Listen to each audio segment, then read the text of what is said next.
کون ہو سکتا ہے؟ یہی سوچتے ہوئے میں ڈرائنگ روم کی طرف بڑھا۔ ایک عورت پر نور چہرے کے ساتھ سفید پری چادر میں خود کو چھپائے ہوئے ہاتھ میں ایک پرانی سی ڈائری لیے کھڑی تھی، اور اس کے ساتھ اچھے کپڑوں میں ملبوس ایک بڑا ہینڈسم نوجوان کھڑا تھا۔ اس لڑکے کو میں جانتا تھا، وہ ہمارے علاقے کا نیا ڈی ایس پی احمد تھا۔ سلام سیٹھ جی، میں افشاں ہوں، اور یہ میرا بیٹا احمد۔ جو ہی اس نے افشا کا نام لیا، میرے ذہن میں اس کا ماضی کا چہرہ گھوم گیا، اور پھر مجھے پہچاننے میں دیر نہیں لگی کہ وہ افشا تھی۔ آپ مجھے پہچان گئے نا؟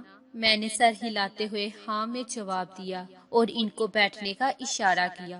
افشا پھر اپنے بیٹے سے مخاطب ہو کر بولی، احمد بیٹا، یہی ہے میرے مسیحا، جن کی بدولت تمہاری ماں گندگی کی دلدل میں گرتے گرتے نکلی، اور یہی ہے جو تمہاری پڑھائی کا تمہیں یہاں اس مقام تک لانے کا ذریعہ ہے۔ میں ان کو جانتا ہوں امی جان، ان کا شمار علاقے کے معزز ترین افراد میں ہوتا ہے، مگر میں یہ نہیں جانتا تھا کہ مجھے اس مقام پر لانے میں ان کا کردار سب سے اہم ہے۔ سیٹھ صاحب، جس طرح آپ ہم بے سہارا اور بے کس لوگوں کی زندگی میں مسیحا بن کر آئے، اس کا احسان ہم کبھی نہیں بھولیں گے۔ احمد بڑی مشکور نظروں سے دیکھتا ہوا بڑی عاجزی سے بول رہا تھا، ایسے کہہ کر آپ لوگ مجھے شرمندہ مت کریں۔ میں نے افشا کی طرف دیکھتے ہوئے کہا۔ آج اس کو پکارتے ہوئے بے اختیار میرے منہ سے افشا بہن نکل گیا۔ میں خود حیران تھا، مگر یہ سچ تھا۔ افشا صوفے سے اٹھی اور آگے بڑھ کر اپنی پرانی سی ڈائری مجھے تھماتے ہوئے کہنے لگی، سیٹھ جی، اس میں وہ تمام حساب درج ہیں، میری ماں کی تدفین سے لے کر آپ کے آخری منی آرڈر تک۔ میں نے ایک ایک پائی کا حساب رکھا، آپ کے دیے ہوئے پیسوں کا امانت کے طور پر استعمال کیا، اپنے بیٹے کو ایک قابل انسان بنایا۔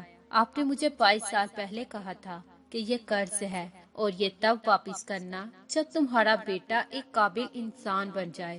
کچھ لمحے خاموش رہنے کے بعد افشا پھر سے بولی، سیٹھ جی، آج وہ وقت آ گیا ہے۔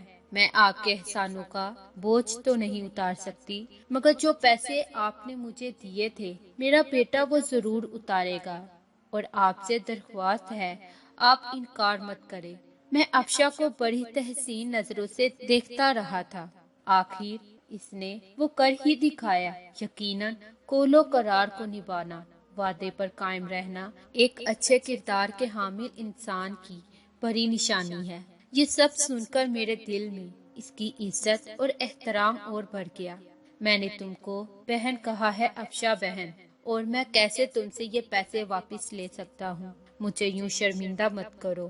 میرے رکے رکے الفاظ میں پیسے نہ لینے کی معذرت چھپی تھی، مگر وہ بس ضد تھی۔ مجھے اس کے سامنے ہار ماننا پڑی، اور وہ تمام پیسے جو میں اس کو منی آرڈر کی صورت میں بیچتا تھا، اس کو واپس لینے کی حامی بننی پڑی۔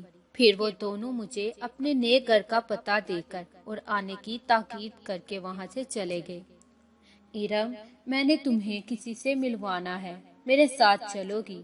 شام کو میں نے اپنی بیگم سے کہا، کیوں نہیں چلوں گی، مگر کون ہے اور کس سلسلے میں ملنا ہے؟ بیگم نے سوالوں کی بوچھار کر دی۔ میں نے روبی بیٹی کے لیے ایک لڑکا پسند کیا ہے، تم مل لو، اگر تم کو پسند آ جائے تو پھر اس کے بعد روبی سے بات کر لینا۔ میں نے مختصر لفظوں میں اسے وجہ بتائی۔ اگلے دن میں اور میری بیگم ارم ناز افشا کے گھر میں تھے۔ ارم کو بھی احمد بہت پسند آیا۔ ہم نے پھر افشا سے احمد اور روبی کے رشتے کی بات کی۔ افشا کو بھلا اس سے کیا اعتراض ہو سکتا تھا؟ وہ پھولے سے نہیں سما رہی تھی، اور یوں میری بیٹی کا رشتہ افشا کے بیٹے احمد سے طے ہو گیا۔